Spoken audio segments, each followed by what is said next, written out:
Well, thank you for having me here this evening. It's always a special pleasure to come to Berkeley,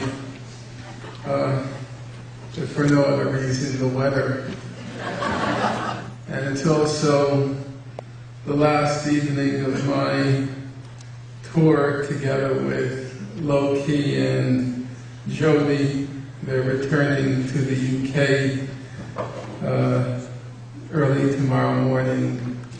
I'll be speaking in a few more places, and it's been a real special pleasure being with them, mostly because they represent, in my eyes, apart from being very decent young men, they represent, in my eyes, the prospect that we now have a real chance, a real opportunity to reach out to public opinion, to reach out deep into the mainstream, and to mobilize that public opinion, or as Jody likes to put it, to harness that public opinion, turn it into a political force, and finally to put an end to the conflict. Now, one of the reasons new opportunities have opened up for reaching into the broad public, one of the reasons is what happened in Gaza in 2008, 2009. To some extent, it's a kind of peculiarity. Why are we talking even about Gaza a year and a half later? As everybody in this room knows, wars come and go with great frequency in that part of the world. Death and destruction occur with great regularity in that part of the world. And so why, nearly a year and a half later, are people still talking about Gaza? It's a kind of curiosity. It's the ghost that Israel tries as it does to bury. It can't succeed. It's the shadow that Israel tries as it does to evade. It's unsuccessful. So one of the questions we might want to ponder this evening is, why won't Gaza go away? Before looking at those 22 days from December 17th to December 27th, to January 18th, those 22 days that Amnesty International called the 22 days of death and destruction. Before looking at those days, I want to briefly recall what led up to the Israeli assault. It's always arbitrary where you begin a story. I'll start in January 2006, when there were elections held in the occupied Palestinian territories. And surprisingly, unpredictably, Hamas, the Islamic movement, won the elections.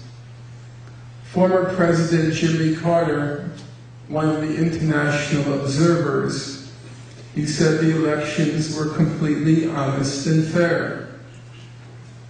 Israel and the United States reacted to those completely honest and fair elections by imposing an economic blockade on Gaza.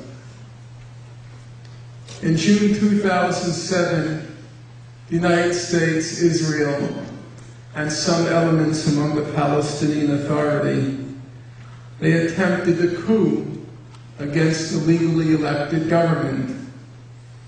In the United States, that's called democracy promotion.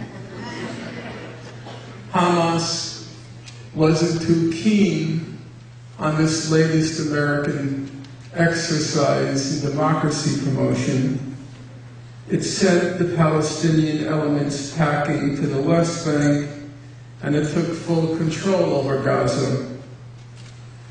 Israel and the United States reacted by escalating, tightening the blockade of Gaza.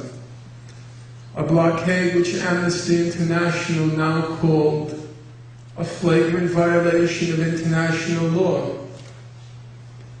A blockade which the Goldstone mission, to which I'll return, the Goldstone mission later said that it was a possible crime against humanity.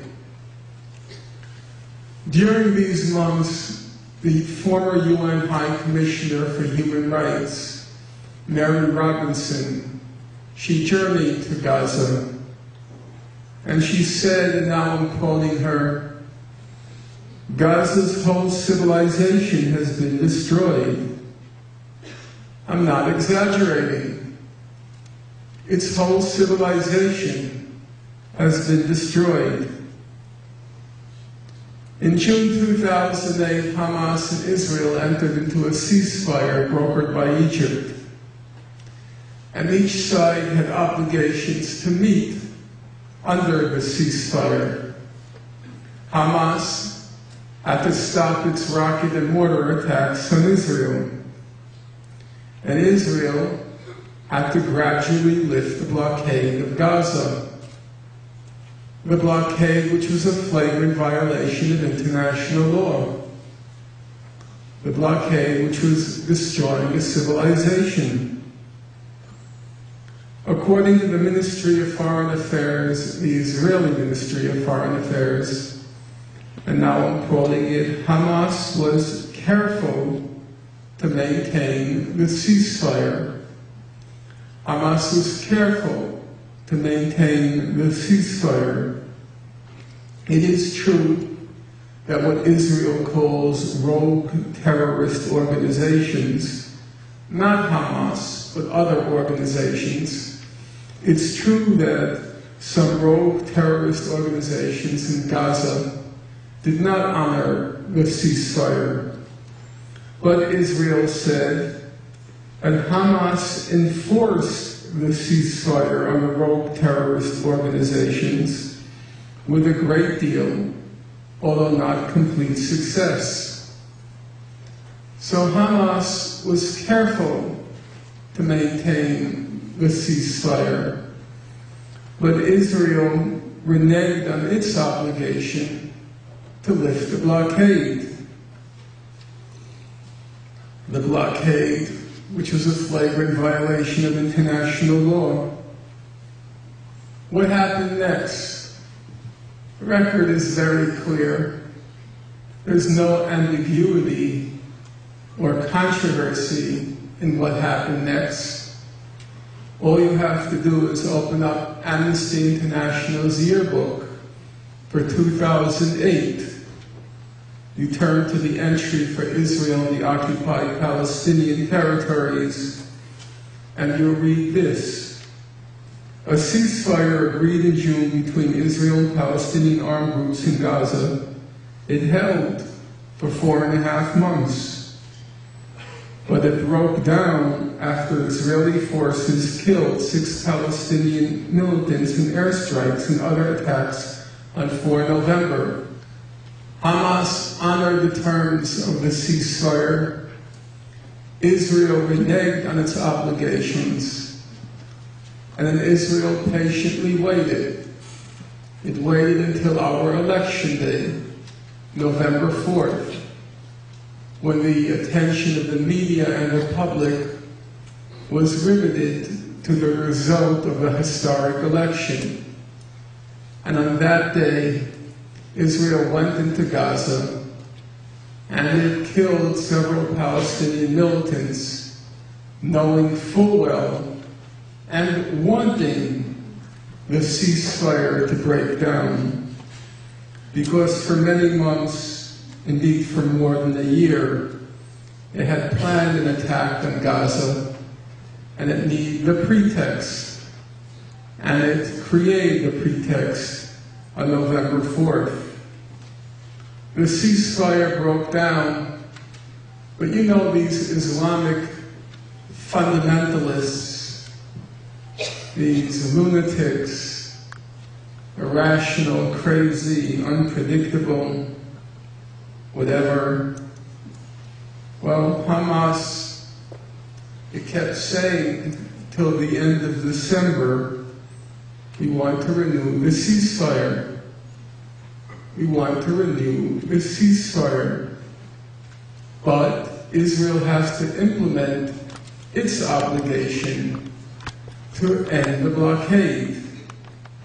Israel said no. Hamas had to unilaterally and unconditionally stop the rocket fire, but Israel would not lift the blockade.